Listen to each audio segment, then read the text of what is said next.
যতদিন মাসনাদে আমি থাকবো তুমি আমাকে আমাকে রক্ষা করবে। আমরা আফসিরা ভিনদেশী মানুষ, এদেশের মানুষের উপরে জোর করে অস্ত্রের জোরে হুকুমত কায়েম রাখতে গেলে তা বেশি দিন তারা বরদাস্ত করবে না। তাছাড়া আমার আমার বিশ্বাস ছিল তুমি তুমি কখনো আমার বিরুদ্ধে আচরণ করবে না। যখন কৃতদাস ছিলাম তখন নয় এটা সম্ভব ছিল, কিন্তু এখন আজ আমি আর কৃতদাস নই, আমি আজাদ। আপনি আমাকে আজাদ করেছেন, আপনি আমার মনে জাগিয়ে তুলেছেন একটা স্বাধীন মানুষের সত্তা। একজন স্বাধীন মানুষ হয়ে নির্বিকারে বিনা প্রশ্নে কি করে আপনার সব আদেশ তামিল করি? আমার আমার ভুল হয়েছিল, আমার ভুল হয়েছিল মালিক কান্দেল। আমি আমি আমি স্বীকার করছি আমার ভুল হয়েছে। আমাকে সেই ভুল সংশোধন করতে দাও। কান্দেল, শাহী ফৌজ তোমাকে বিশ্বাস করে, তোমার কথা শোনে ওরা। ওদের ওদের বুঝিয়ে বলো যে কি বোঝাবে, কাকে বোঝাবে? আমি তোদের সিপাহ সালার, আমি তোদের সেনাপতি। তুমি কখনো হয়? তুমি হচ্ছ আমার আমার উজিরে আজম। তুমি কখনো না না, তুমি আমাকে পরিহাস করছো। পরিহাস নয়, আপনার চাল চলনে গোটা দেশের মানুষ আপনার উপরে ক্ষিপ্ত হয়ে গেছে। আপনাকে বহুবার সতর্ক করেছিলাম, জমি তৈরি না করে বীজ বপন আপনি করবেন না। আপনি আমার কথা শোনেননি। জোর করে সুলতানকে খতম করে মসনাদে বসা আর সুলতানিয়াত কায়েম রাখা এক কথা নয়। আপনি আল্লাহর নাম নিন, আপনার শেষ সময় উপস্থিত।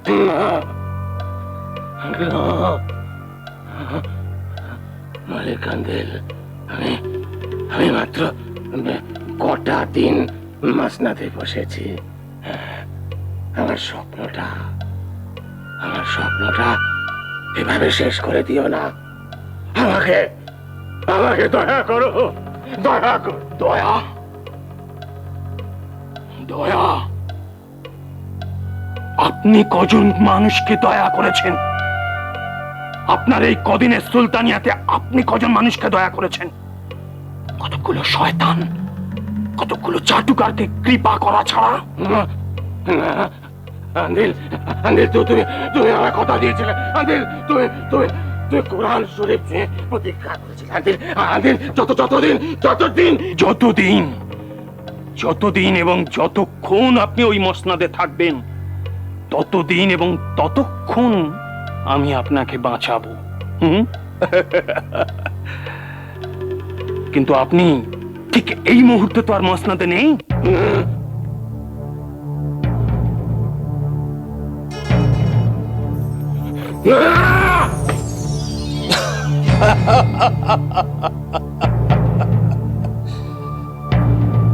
এই জিন্দেগিতে আপনি আর ওই মসনাদে বসতে পারবেন না।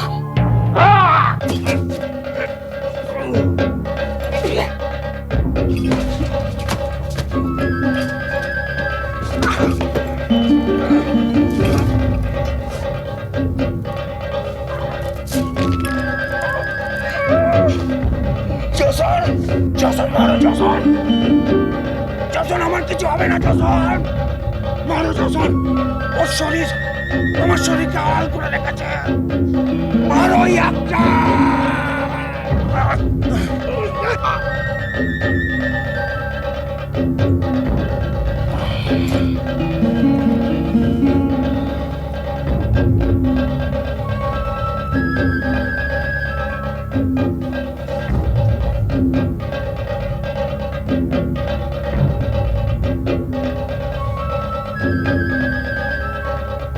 শেষ হয়েছে।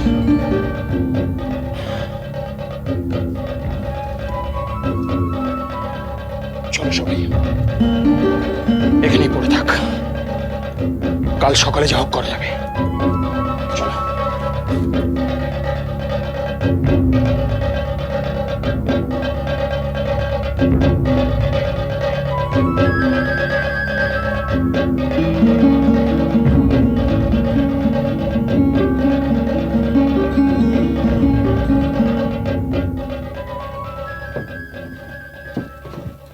শোনো,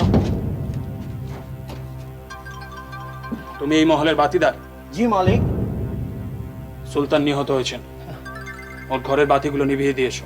জি মালিক।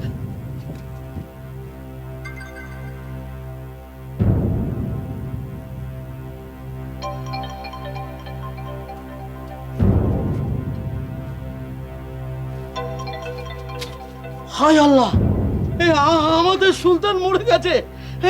এই, কে কোথায় আছো? কে কোথায় আছো?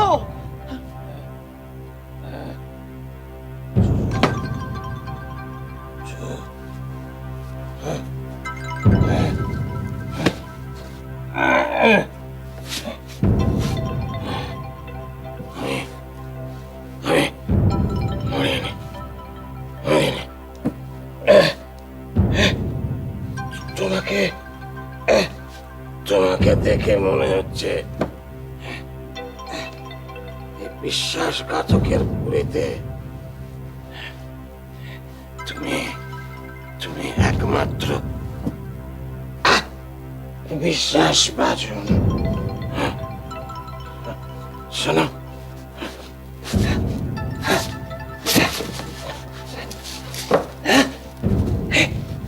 এই তলোয়ারটা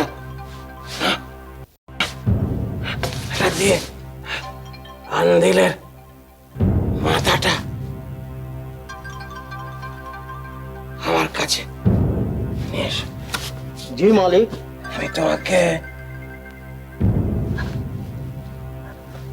1000 মোহর ইনাম দেব। আন্দিলের মাথাটা। জি মালিক।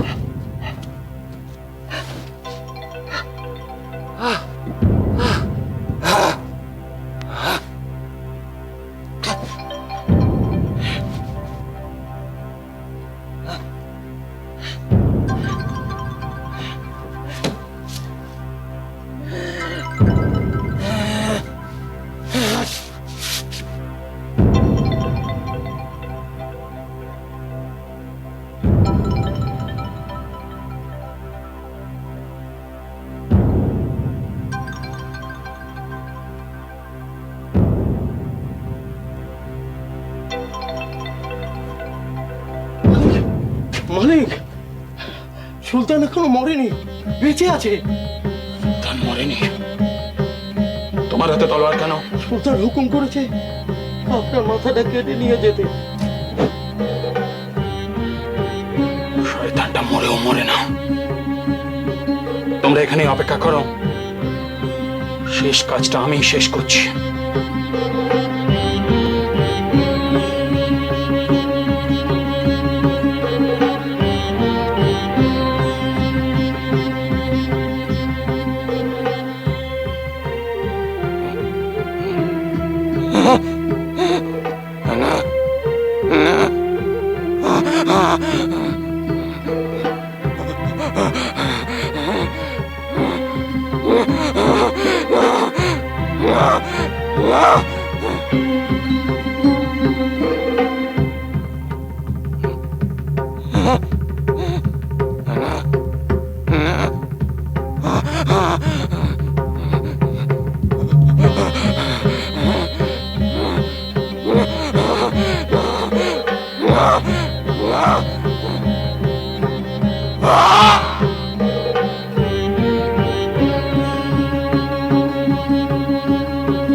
আজ রাত্রেই ঘোষণা করে দাও, বারবাক শাহী শেষ হয়েছে।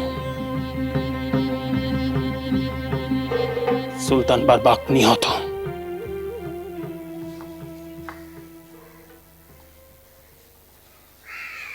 কি ব্যাপার জশন খা, এত সকালে? তৈরি হয়ে নিন বেগম সাহেবা, এক্ষুনি আমাদের এখান থেকে চলে যেতে হবে। কি হলো, চুপ করে গেলে কেন? এবার কোথায় নিয়ে যাবে আমাদের? রাজমহলে বেগম সাহেবা। রাজমহলে? হ্যাঁ, খোজা বারবাককে? কাল রাতে সুলতান বারবাক নিহত হয়েছে। সত্যি বলছো? জি বেগম সাহেবা। ইন্নালিল্লাহি ওয়া ইন্না ইলাইহি রাজিউন। কার হাত দিয়ে এমন পুণ্য কাজ সম্ভব হলো জশন খা? মালিক কান্দিল, তিনি নতুন নাম নিয়েছেন সৈফুদ্দিন ফিরোজ খান। তার আদেশেই আপনাকে রাজমহলে নিয়ে যেতে বলেছেন আমাকে। মালিক আন্দিলি তাহলে নতুন সুলতান হচ্ছেন? সেরকমই তো কথা, তবে মালিক কান্দিল নতুন সুলতান হতে রাজি হচ্ছেন না। কেন? তা তো আমি বলতে পারবো না, তবে নতুন সুলতান কে হবে তা নিয়ে আলোচনা করার জন্য তিনি উজির খান জাহান আর সমস্ত আমির ওমরাওদের দরবারে ডেকে পাঠিয়েছেন। তিনি চান আপনিও সেই আলোচনায় উপস্থিত থাকুন। আমি উপস্থিত থেকে কি করব জশন খা? নতুন সুলতান আমার এবং আমার শিশুপুত্রের খাওয়া পড়ার ব্যবস্থা নিলে তাই যথেষ্ট হবে। আমি আর কিচ্ছু চাই না জশন খা। সেসব কথা আপনি মালিক কান্দিলকেই বলবেন, আমি তো ওনার হুকুমের দাস মাত্র। বেশি দেরি করবেন না বেগম সাহেবা, তাড়াতাড়ি তৈরি হয়ে পালকিতে উঠুন, আমি আপনার জন্য অপেক্ষা করছি।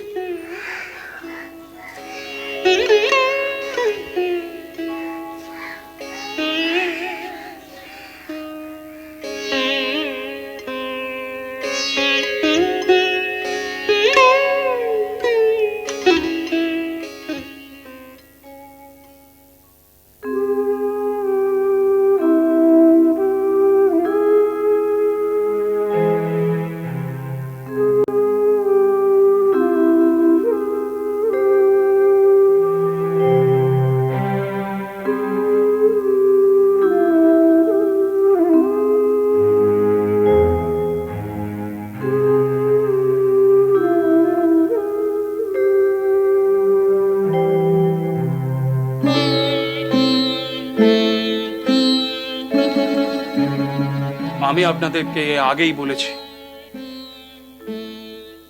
সুলতান হবার বাসনায় আমি বারবাককে হত্যা করিনি। আমার একটা খ্বাব ছিল গৌড় বাংলাকে বারবাকের অত্যাচারের হাত থেকে রক্ষা করা। আমি সে কাজটা করেছি।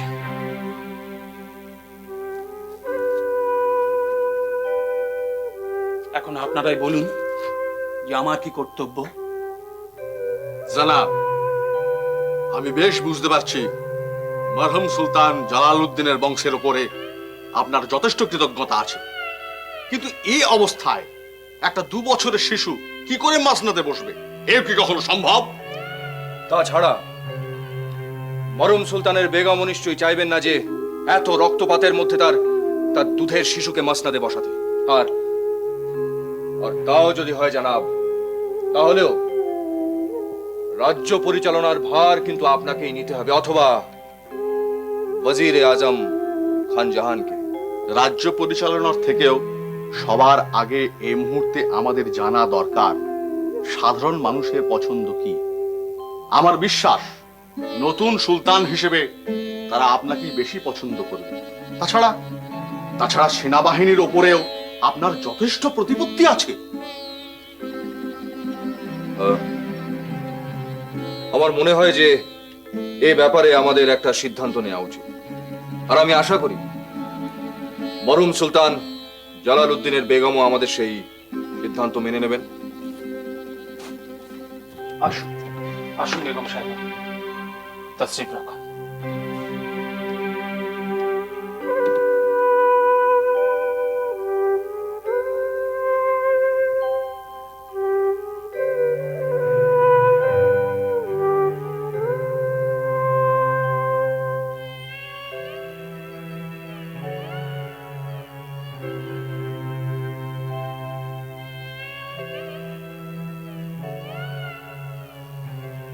বেগম সাহেবা, আপনি যে আবার সসম্মানে রাজমহলে ফিরে এসেছেন তার জন্য সত্যি আমরা অত্যন্ত আনন্দিত, কিন্তু গৌড়ের মসনদের ভবিষ্যৎ এখনো সুনিশ্চিত নয়। নতুন সুলতান কে হবেন এখনো স্থির করা যাচ্ছে না। আমরা জানি যে ন্যায়ত মাসনাদে বসার অধিকার আপনার সন্তানেরই, কিন্তু শাহজাদা যদি এই নাবালক বয়সে মাসনাদে বসেন তাহলে কিন্তু রাজ্য পরিচালনা করার ভার নিতে হবে অন্য কাউকে। বেগম সাহেবা সে দায়িত্ব নিতে পারেন। গুস্তাখি মাফ জানাব, রাজ্য পরিচালনার ক্ষমতা এবং বুদ্ধি নিশ্চয়ই বেগম সাহেবার আছে, কিন্তু বাংলাদেশের মানুষ কি একজন জানানাকে তাদের শাসক হিসেবে মেনে নেবে? ওয়াজির আজম খান জাহান কি বলেন? হোসেন খাঁ ঠিকই বলেছেন। আপনি নিশ্চয়ই বুঝতে পারছেন বেগম সাহেবা, একদিকে ন্যায়, অন্যদিকে পরিস্থিতি, এই দুইয়ের মধ্যে কার ওজন সব থেকে বেশি এই নিয়েই আমাদের মধ্যে সংশয়। আপনাদের উদ্বেগের যে যথেষ্ট কারণ আছে তা আমি বুঝতে পারছি। এও বুঝছি যে এই সিদ্ধান্তের ওপর গোটা বাংলাদেশের ভবিষ্যৎ নির্ভর করছে। তবু একটা কথা আমি আপনাদের স্পষ্ট জানিয়ে দিতে চাই, আমার নাবালক পুত্রকে আমি রাজনীতিতে আনতে চাই না, আর আমি নিজেও রাজ্য পরিচালনার দায়িত্ব নিতে আগ্রহী নই।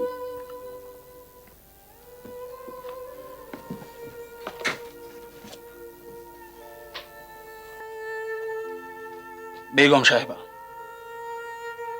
ঠিক এই অবস্থায় আপনি তাহলে কাকে সুলতান হিসেবে নির্বাচন করতে চান? মালিক আন্দিল, যদি আমার মতামতের ওপর ভবিষ্যৎ সুলতানকে হবেন তা নির্ভর করে, তবে আমি বলবো আপনাদের সিদ্ধান্তই আমার সিদ্ধান্ত। মালিক আন্দিল, আপনার নিশ্চয়ই মনে আছে প্রথম যেদিন আমাদের দেখা হয়েছিল সেদিন আমি একটা প্রতিজ্ঞা করেছিলাম। অবশ্যই মনে আছে বেগম সাহেবা,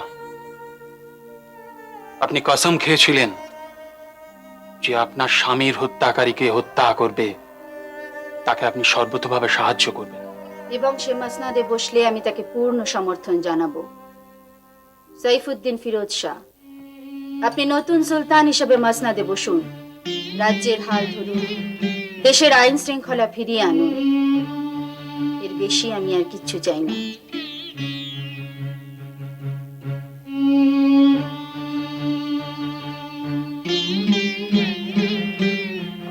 শুক্রিয়া বেগম সাহেব। এটা যদি আপনার নিজের সম্মতি হয়ে থাকে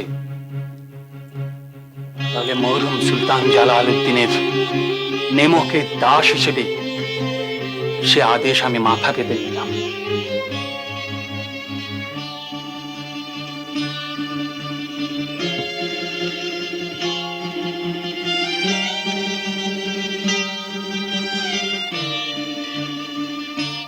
আপনারা সবাই যদি আমার পাশে থাকেন, তাহলে আমি বলতে পারি যে গৌড় বাংলায় আবার শান্তি ফিরে আসবে।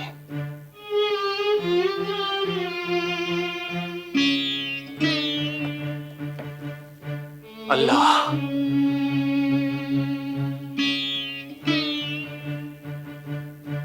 আল্লাহ মেহেরবান, আল্লাহ মেহেরবান, আমার উপরে দয়া রাখো।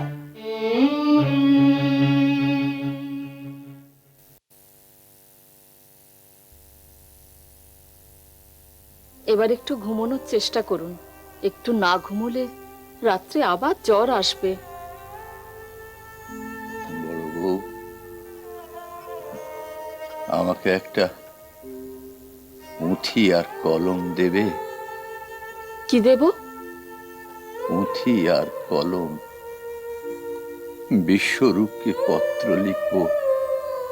এত রাত্রে পত্র লিখবেন? এখন ঘুমোন, কাল সকালে পত্র লিখবেন। বড় বউ, বড় বউ, আমাদের আর নবদ্বীপ যাওয়া হলো না। কি করে হবে? যতবার যাত্রার জোগাড় করে আপনি জ্বর বাঁধিয়ে বসেন। বড় বউ, আমার আর জ্বর আসবে না। তুমি কালই নবদ্বীপ যাওয়ার জন্য সব কুচকাজ করে ফেলো। বেশ, তাই করব। এ কি, আবার তো জ্বর আসছে। আপনি শুয়ে থাকুন, আমি আপনার ওষুধ আনছি।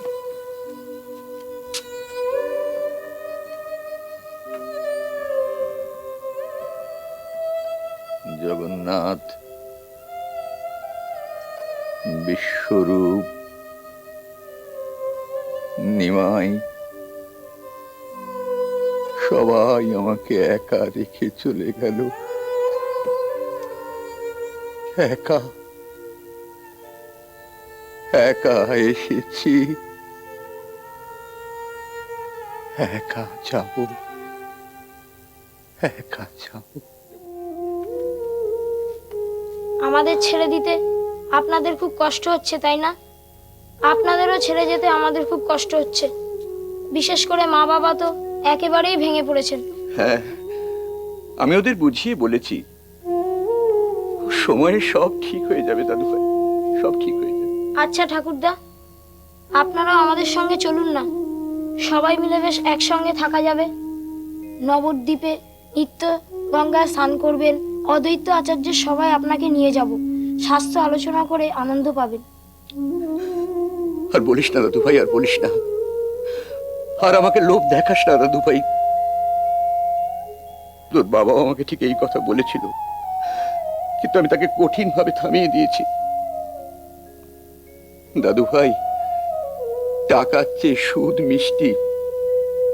তুই বললে আমি আর লোভ সামলাতে পারবো না দাদু ভাই। এই বৃদ্ধ বয়সে পৈতৃক ভিটে ছেড়ে, না দাদু ভাই, হয় না, হয় না দাদু ভাই, সে হয় না। কেন হয় না ঠাকুরদা? ওরে, এই শ্রীহট্টের জল, বায়ু, মাটিতে শরীরটা তৈরি। এই শরীরটাকে আমি শত কষ্ট করে টিকিয়ে রেখেছি এই শ্রীহট্টেতেই। এই পৈতৃক ভিটেতে বাপের বংশ বজায় রাখতে, নিত্য প্রদীপ জ্বালাতে। এই ভিটেতে প্রদীপ না জ্বালালে আমার সন্তানদের অমঙ্গল হবে। সে আমি হতে দিতে পারি না দাদু ভাই, তা আমি হতে দিতে পারি না। তোমরা সুখী হও, আমি সেই প্রার্থনা করি।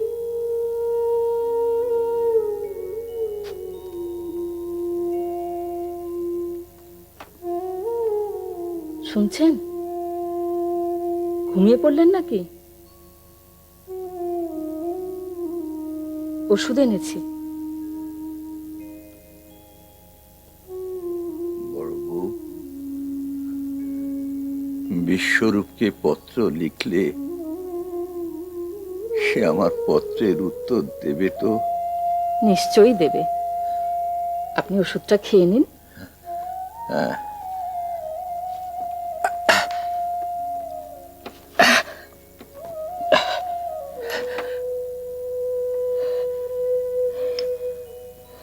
আমি কালই গণেশ ঠাকুরপুকে দিয়ে নবদ্বীপে সংবাদ পাঠাচ্ছি, জগন্নাথ যেন অতি সত্বর এখানে চলে আসে। আপনার শরীর দিন দিন এত ভেঙে পড়ছে, এই সময় ওর এখানে আসা দরকার। নিমায়ের বয়স প্রায় 4 বছর হলো। এখন বৌমা কটা দিন সামলে নিতেই পারবে। তারপর জগন্নাথ আসুক, সে যা ভালো বুঝবে তাই করবে। এখন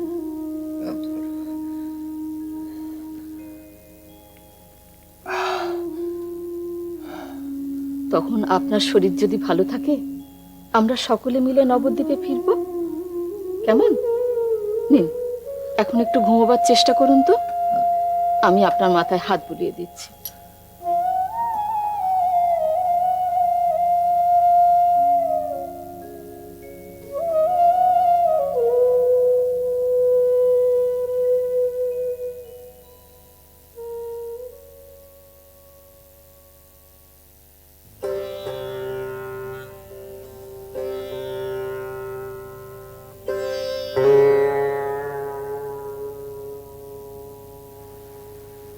বহুদিন বাবা মার কোনো সংবাদ পাইনি।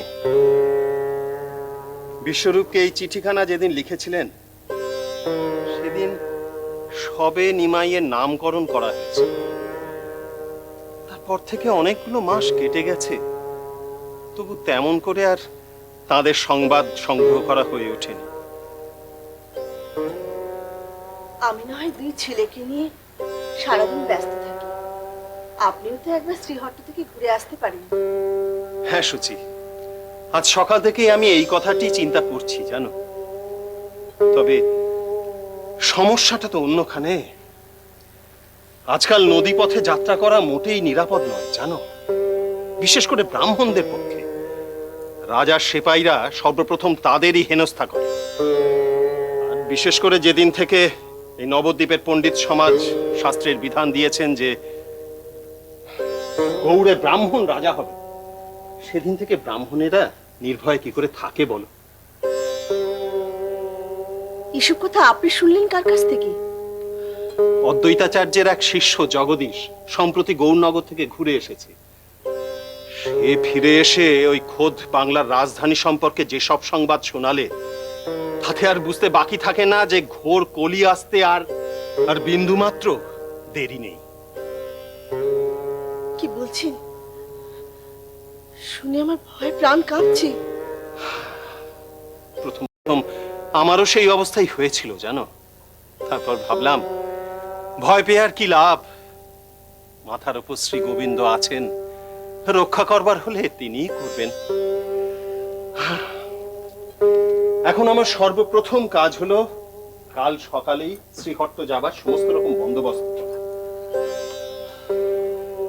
ও শোনো, আমার অনুপস্থিতিতে তুমি সর্বজয়াকে বলো এ কটা দিন তোমার কাছে এসে এখানে থাকতে। সে আমি বলে দেবো ক্ষণ। আপনি রাত করবেন না, শুয়ে পড়ুন। হ্যাঁ, তাই পড়ি।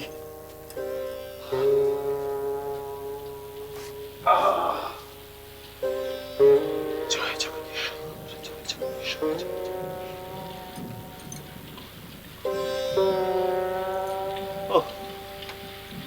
বৃষ্টি শুরু হলো, মনে হচ্ছে ভালোই ভাসাবে।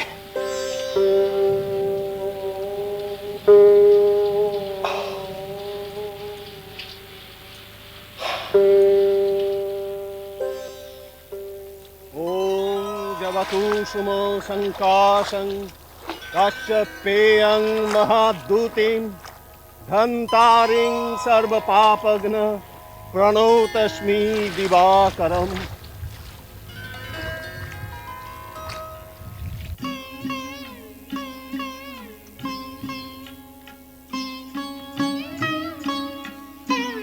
মা, আমি লোকনাথের বাড়িতে যাচ্ছি, ওকে নিয়েই টলে চলে যাব। এসো বাবা, তোমার বাবা আজ শ্রীহট্টে যাত্রা করছেন, পথে দেখা হলে প্রণাম করে নিন। নেব মা। মা আসছি। দুর্গা দুর্গা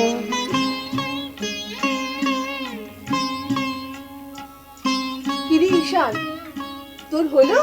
এই তো হয়ে গেছে মা। এবার শুধু ঘাটে গিয়ে খবর নিয়ে আসা যে নৌকো কখন ছাড়বে। নে, দুটো বাতাসা মুখে দিয়ে জলটুকু খেয়ে নে বাবা।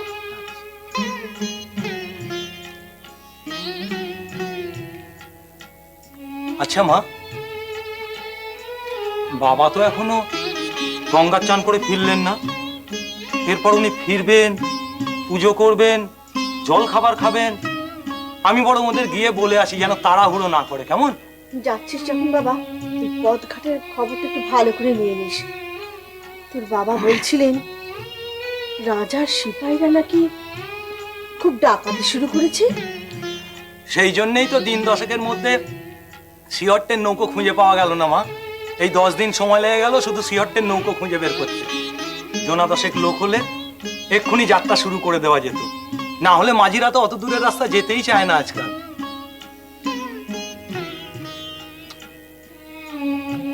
দল বেঁধে গেলে কি আর মনের ভয় দূর হয়? মা,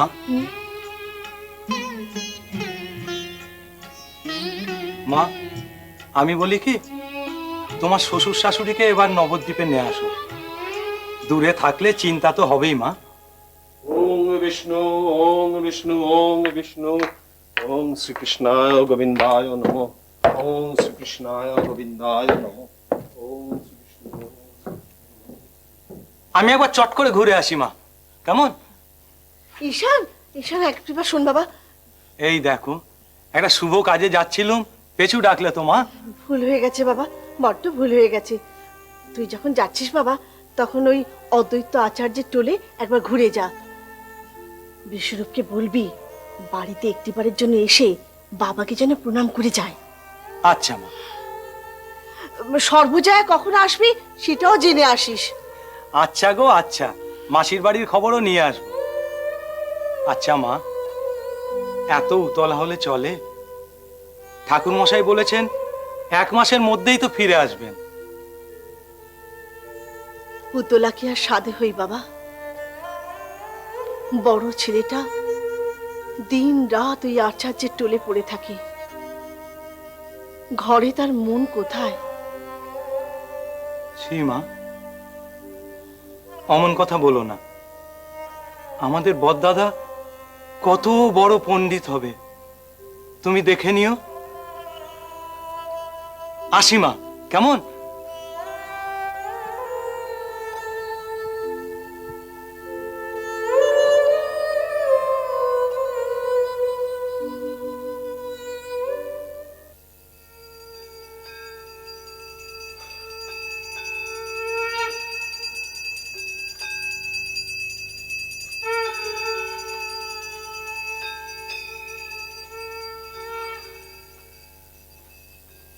ও, এই যে তুমি, বিশ্বরূপকে দেখছি না।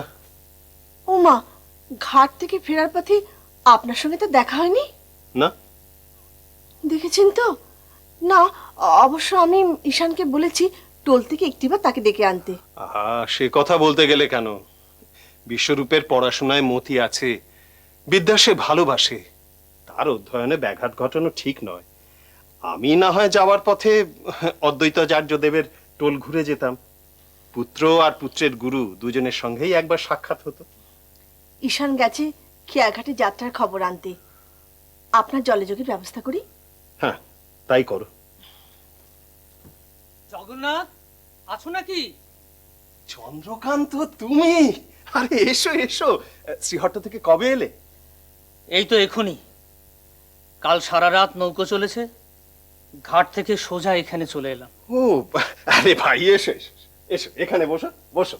এই দেখো এখানে সচি, দেখো কে এসেছে। আরে আমাদের শ্রীহট্টের চন্দ্রকান্ত ভায়া। বসো বসো, একটু ঠান্ডা হও, জিরো। হ্যাঁ, তারপর হাত মুখ ধুয়ে একটু মিষ্টি মুখ করে তারপর শ্রীহট্টের সমস্ত সংবাদ তোমার মুখে শুনবো। জগন্নাথ, তোমার জন্য একখানি পত্র এনেছি। পত্র? ও, বাবার পত্র। আমি ঠিক জানি, কি জানো ভাই, এই কদিন থেকেই বাবা মার জন্য মনটা বড় উতলা হয়েছে। এই দেখো না, আমি তো আজই শ্রীহট্ট রওনা হব বলে মনস্থ করেছি। সে কি, তুমি আজই শ্রীহট্ট যাত্রা করছো নাকি? হ্যাঁ। তাহলে আগে কি কেউ? আগে কি? কি তুমি থামলে কেন? কি ব্যাপার বলো তো ভাই। জগন্নাথ, পড়ে দেখো।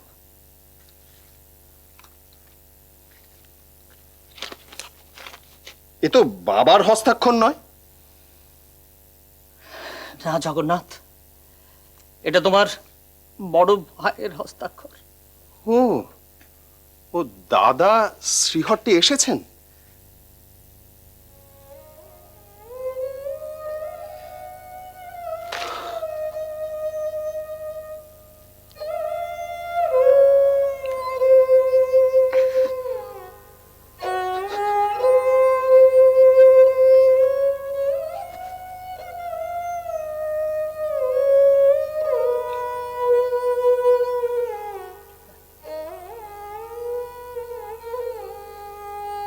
বাবা, বাবা, নৌকার মাঝিরা বলেছে আজ আর যাত্রা করা যাবে না, মোটে লোক হয় না।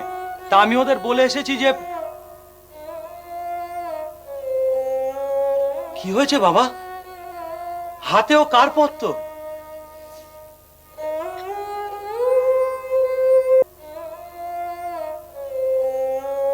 কি হয়েছে বাবা? হাতেও কার পত্র?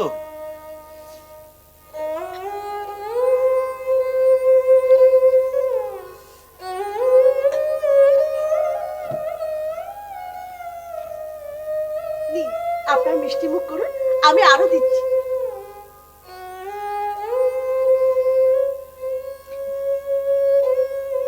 কি হয়েছে?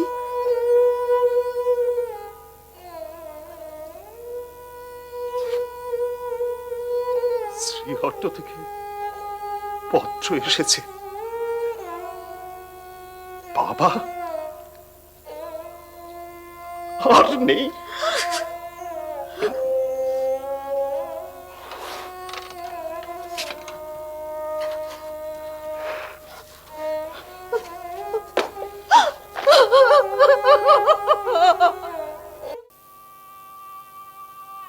অনেকদিন ধরেই তোমার বাবার শরীরটা ভালো যাচ্ছিল, মাঝে মাঝেই জ্বর হচ্ছিল। তোমাদের কথা প্রায় বলতেন, বলতেন এ জন্মে কি আর নবদ্বীপে যাওয়া হবে? চন্দ্রকান্ত, শেষ সময় তুমি তার পাশে ছিলে? না ভাই, আমি তার পাশে থাকতে পারিনি। তবে তবে তোমার মায়ের মুখে আমি সব শুনেছি। তোমার দাদা তখন এসে পড়েছেন। খবরেজ মশাই তো দিবারাত্র তোমাদের বাসাতেই পড়ে থাকতেন। আর তোমার মা দিবারাত্র তোমার বাবার সেবা করে যেতেন।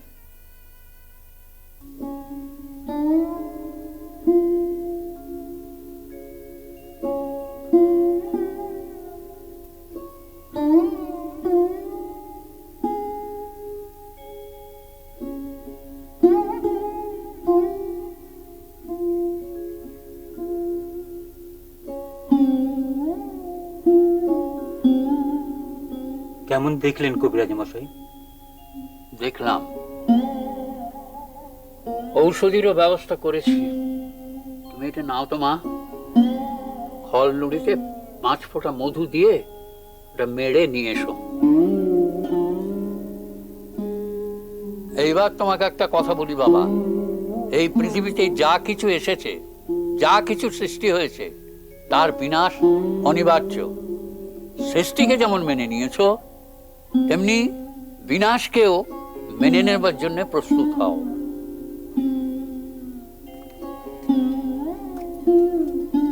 ওষুধ এনেছি। দাও মা, খাইয়ে দাও। শুনছেন, ওষুধটা খেয়ে নিন।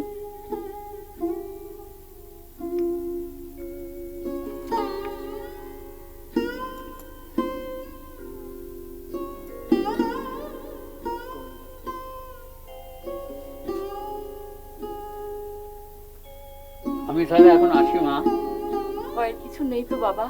ভয়ের কি আছে, অভয়চরণ ভগবান, তাকে ডাকুন। চলুন আপনাকে পৌঁছে দিয়ে আসি।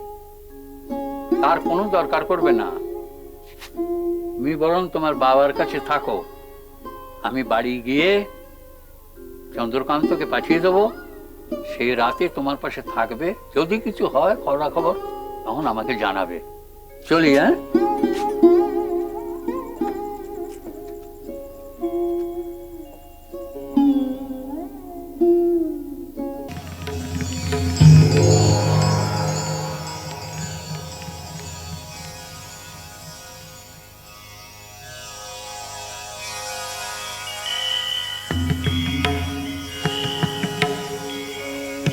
মাগো, সর্বনাশ! ঈশান, ঈশান, একবার এদিকে আয়।